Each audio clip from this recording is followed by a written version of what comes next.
নিজ হাতে আইসক্রিম বানিয়ে গরমকালে সবাইকে খাওয়ালাম, সবাই তো অনেক পছন্দ করছে। গরমকালের আমার মেইন ক্রেভিংসই হচ্ছে আইসক্রিম। গরমের মধ্যে ঠান্ডা ঠান্ডা আইসক্রিম কার না ভালো লাগে, আর সেটা যদি হয় নিজ হাতে বাসায় বানানো আইসক্রিম, তাহলে তার কোনো কথাই নাই। আচ্ছা, আমার মতো আর কে কে আইসক্রিম খেতে পছন্দ করো বলো তো? আজকে আমার বানানো আইসক্রিম দেখে কিন্তু তোমরাও বাসায় বানিয়ে ফেলতে পারবা সেম প্রসেসে। দুধ নিয়ে নিয়েছি আমি প্যানে, তার মধ্যে দিয়ে দিলাম কিছুটা পরিমাণে চিনি, আর এখানে আমি একটা বাটিতে গুঁড়া দুধ নিয়ে নিয়েছি। গুঁড়া দুধ কিন্তু একদম ডিরেক্ট দিব না, এই জাল দেওয়া লিকুইড দুধের মধ্যে থেকে কিছুটা পরিমাণে আমি উঠিয়ে বাটিতে নিয়ে নিচ্ছি। এবার আমি লিকুইড দুধ আর গুঁড়া দুধটাকে ভালোভাবে একটা চামচ দিয়ে মিশিয়ে নিব। গুঁড়া দুধ অ্যাড করলে সবসময় আগে থেকে এভাবে গুলিয়ে নিয়ে অ্যাড করতে হয়। একদম ডিরেক্ট চুলার মধ্যে দিয়ে দিলে গুঁড়া দুধগুলো একদম দলা দলা পেকে আসে, তখন আর ভালো লাগে না জিনিসটা খেতেও আর দেখতেও ভালো লাগে না। যাই হোক, গুঁড়া দুধ দেওয়ার পর আমি এখানে দিয়েছি কনডেন্স মিল্ক। মোট 3 ধরনের দুধ আমি এখানে ইউজ করলাম, লিকুইড দুধ, গুঁড়া দুধ আর কনডেন্স মিল্ক। এইটাকে আমি বেশ কিছুক্ষণ জাল করে নিলাম, আর তারপর একটা প্যানের মধ্যে আমি দিয়েছি কিছুটা পরিমাণে চিনি। চিনিটা আমি ভালোভাবে নেড়ে চেড়ে নিচ্ছি এটা খুন্তি দিয়ে। এটাকে আমি এখন ক্যারামেল বানিয়ে নিব। কিছুক্ষণের মধ্যে চিনিটা গলতে শুরু করবে আর এরকম একটা লালচে বাদামি কালার আসবে।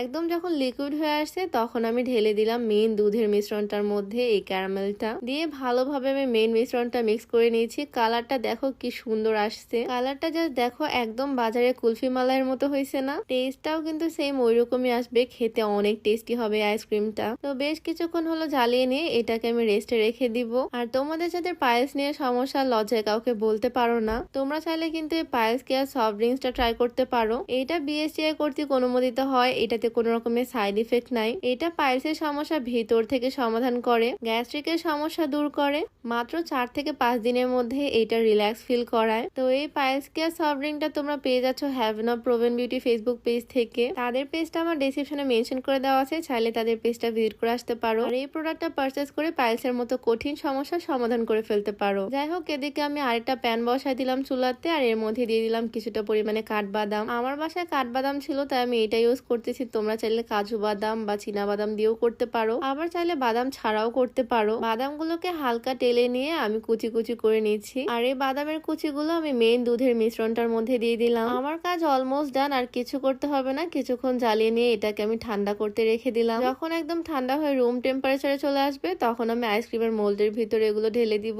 আমি এটা দিয়ে 6টা আইসক্রিম বানাতে পারবো, আর যদি এখানে কিছুটা পরিমাণে পানি অ্যাড করি তাহলে আরো বেশি আইসক্রিম হবে। বাট আমি একদম পারফেক্ট অরিজিনাল টেস্ট আনবো, তাই একটু পানি অ্যাড করলাম না। আর ভালোভাবে আমি এটাকে ক্লিন করে নিলাম। এই দেখো ফাইনাল লুক। আর তারপর এটা একদম রেডি ফ্রিজ হওয়ার জন্য। দেখে মনে হচ্ছে না খেতে অনেক টেস্টি হবে? আমি তো আর ওয়েটই করতে পারতেছি না কখন এই আইসক্রিম গুলো জমবে। প্রায় 6-7 ঘন্টার মতো এটাকে ফ্রিজে রাখছি, আর তারপরে বের করার পর দেখো আইসক্রিম গুলো একদম রেডি। এইভাবে টানা হেঁচড়া করলে কিন্তু আইসক্রিম গুলো খুলে আসবে না। কয়েক সেকেন্ড পানিতে ভিজিয়ে রাখলে অনায়াসে আইসক্রিম গুলো বের হয়ে আসে। দেখো জাস্ট দেখতে কি পরিমাণে লোভনীয় লাগতেছে, মনে তো হচ্ছে আমি এখনই খেয়ে ফেলি। আমি একটা আইসক্রিম টেস্ট করলাম, একদম অরিজিনাল কুলফি মালাইয়ের মতোই হয়েছে। আমার তো মনে হচ্ছে তার থেকেও বেশি টেস্টি বানাই ফেলছি আমি। ওনারা স্যাকারিন পানি অনেক কিছু ইউজ করে, বাট আমি একদম দুধ দিয়ে করছি। সত্যি বলতে আমার নিজের কাছে দারুণ লাগছে, আর বাসার সবাই খেয়েও অনেক প্রশংসা করছে। এই গরমে তোমরাও কিন্তু চাইলে এরকম আইসক্রিম বানিয়ে ফেলতে পারো বাসায় বসে। তো যাই হোক, আজকের ভিডিওটা এখানেই শেষ করছি। সবাই ভালো থাকো, দেখা হচ্ছে নেক্সট ভিডিওতে। আল্লাহ হাফিজ।